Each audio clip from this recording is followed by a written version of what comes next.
The word samsara does not mean family. It just means cyclical.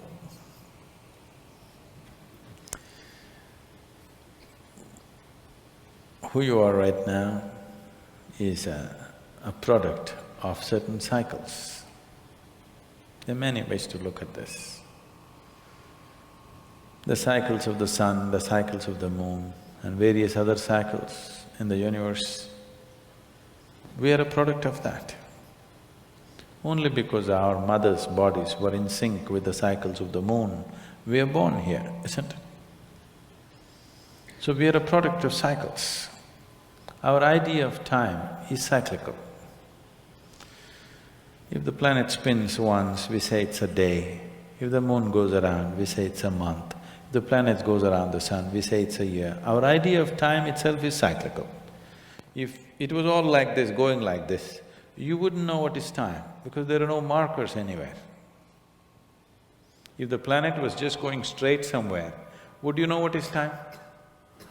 Only because it's in cycles, you're able to decipher as to what is time.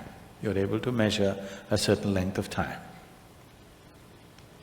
And your life is a certain amount of time, and it is going in cycles because it's a product of this. Solar system is like the potter's wheel which has generated this. So time and the cycles of time, either you can be trapped in the cycles of time or you can ride the cycles of time. If you're trapped in the cycles of time, we say you're in samsara, because life becomes cyclical and it keeps repeating. Psychologically, physiologically definitely there are cycles. The monthly cycles in a woman's body are related to the moon. There are other cycles which are related to the sun, which are not so obvious as the cycles of the moon, but they're happening. If you observe your life carefully, you will see it is cyclical. Same things are repeating themselves in different colors, but same things are repeating themselves over a period of time. You can actually look whether it is 12 years, it's 6 years, it's 3 years, it's happening at some point. If it is happening in very short cycles, you are heading towards a psychological breakdown. If it's happening in long enough cycles, you're just suffering boredom.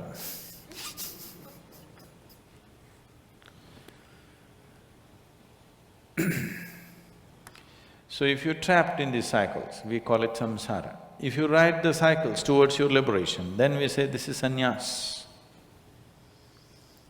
Sanyas need not necessarily mean not having a family. Samsara need not necessarily mean that you have a family. You can be a sannyasi and still be in a samsara of your own. You need not be married. By yourself, you could be wrangled up by yourself. If you get married, extra help you get.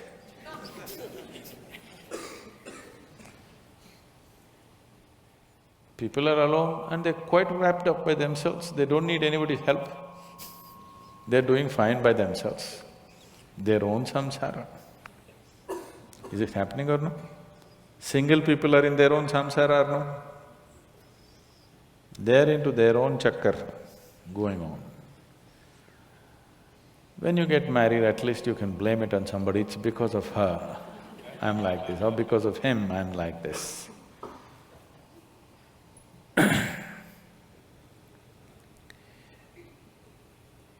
So these words have gotten related to certain aspects of life because generally it's believed that you can be trapped in samsara only when you have a family. Because once you have a family, you have to earn certain amount of money, you have to do certain things, children are there, means certain things have to be managed, so things become cyclical. When things are going in cycles, it feels that everything is better organized. If it was not going in cycles, every day is a new day. With children around you, every day new day, you can't deal with it. It's better it is happening in some system. So you will aspire for a cycle. You will not want new things to be happening every day. You want some order, you want some expected things to happen. Surprises look like disasters. This happened one day. Shankaran Pillai was going home.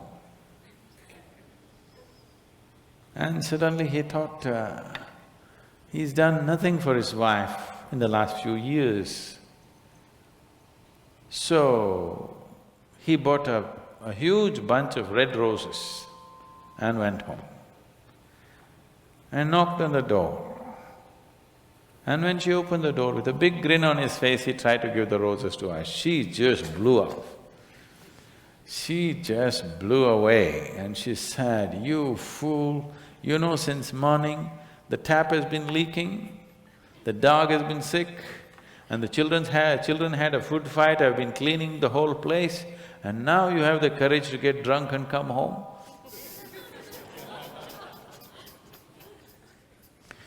So surprises can be disasters because you aspire for order more than excitement.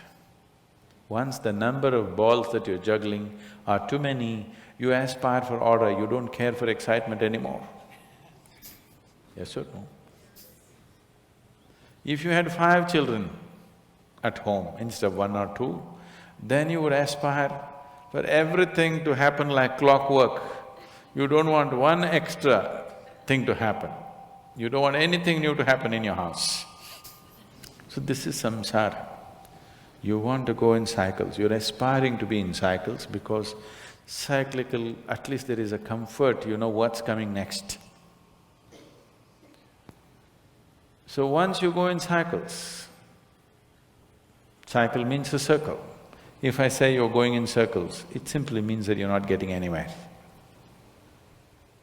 So in the cycles of time, if you're trapped in the cycles of time, you're not getting anywhere but going through the same thing because you have poor memory. That's the only safety. Because you have poor memory, you do not realize the same things are being repeated. Suppose your memory opened up to many lifetimes and you realize you've been doing the same stupid things over and over again, you got excited about the same little things again and again, you would feel utterly silly, isn't it? Within the cycle, that cycle means so much to you. It looks like it's everything. If you break that cycle and something beyond the cycle becomes apparent to you, suddenly what's within the cycle is so limited and so meaningless. The relationships, the activity, the thoughts, the emotions, everything that you held as everything in your life, suddenly, poof. So this is sannyas. That is, you've broken the cycles of time. You're riding the cycles of time. You're not trapped in the cycles of time.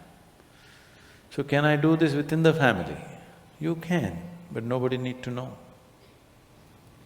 If they know, they won't be able to live with you unless they're also like that. People are looking for some bondage.